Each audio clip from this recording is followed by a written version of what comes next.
All right, what's up guys? My name is Zach and today I'm driving a 2017 Abarth 124 Spider. Up front is a 1.4 liter turbocharged inline 4 and down below is a 6-speed manual transmission.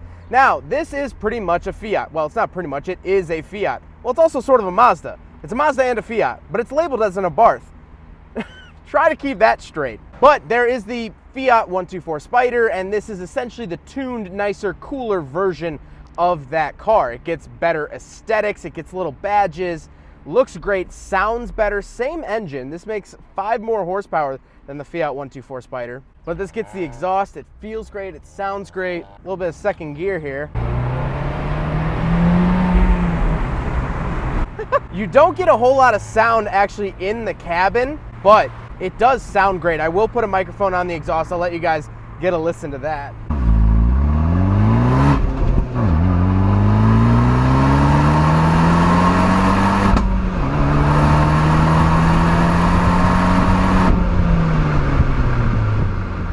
Like I said, paired to it is a 6-speed manual transmission, and I absolutely love it. It clicks into gear, it feels great, it operates perfectly.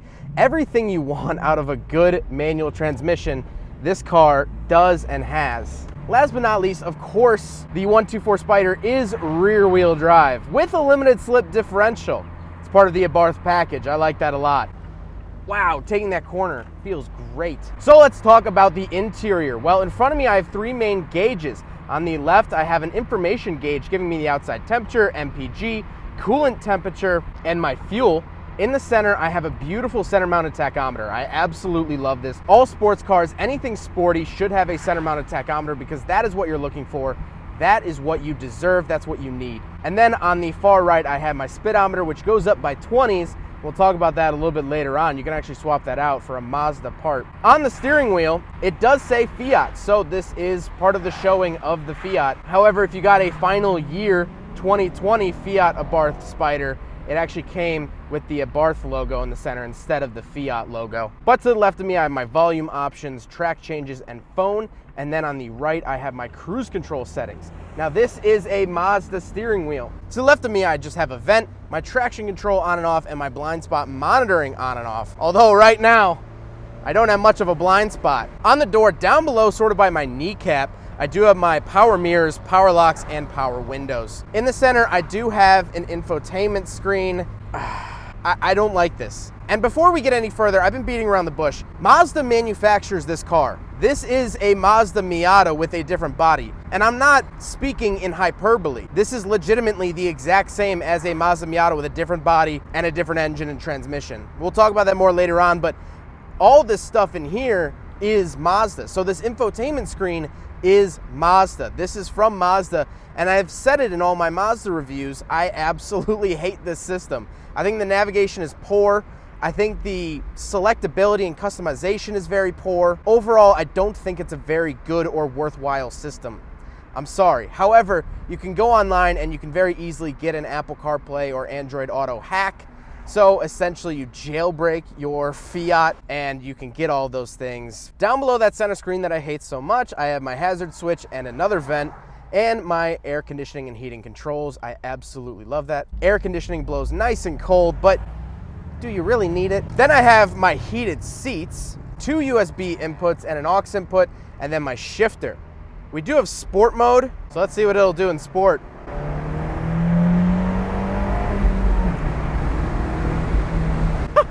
It doesn't change too drastically. It's not nutty or anything like that, but it's fun. It's fun. I love the shifter, like I said. It looks great. It feels great. Overall, they really, really nailed it. To finish out the center console, I have my selector for that center screen I was talking about earlier. Again, this is a Mazda part. You'll find this in every Mazda, and even the Toyota Yaris uses this part. I love it. It has great feedback. When you click it, it actually clicks.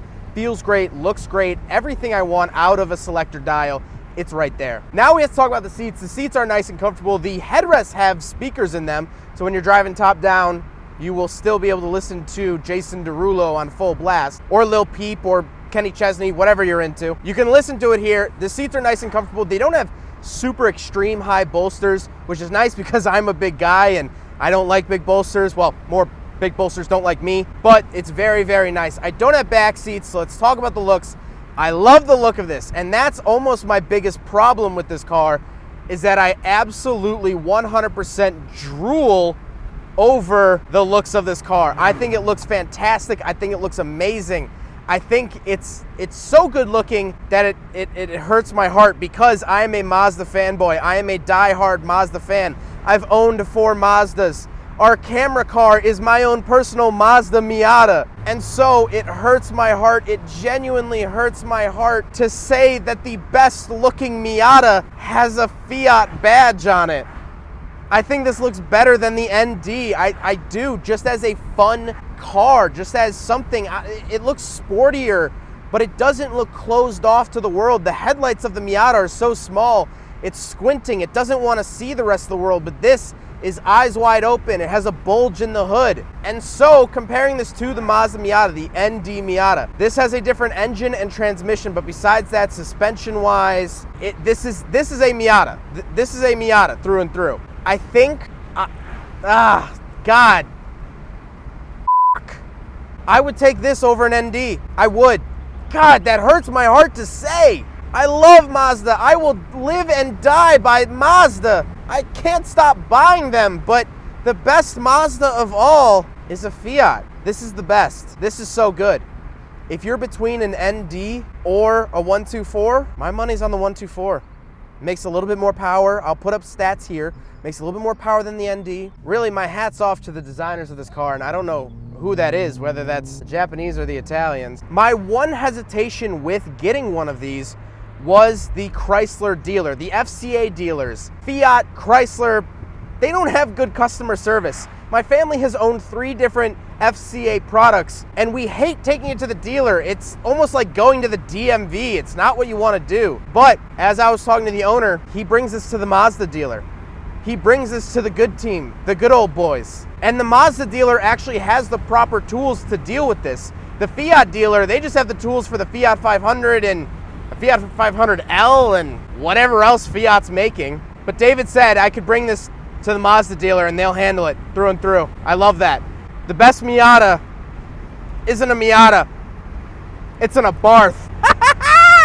Well, I hope you guys enjoyed the video. Huge thank you to David for letting me drive this thing. The power's so good, the size is so good, everything is so good. But I hope you guys enjoyed the video. Don't forget to rate the video, comment on the video, and subscribe if you really liked it. Take care, guys.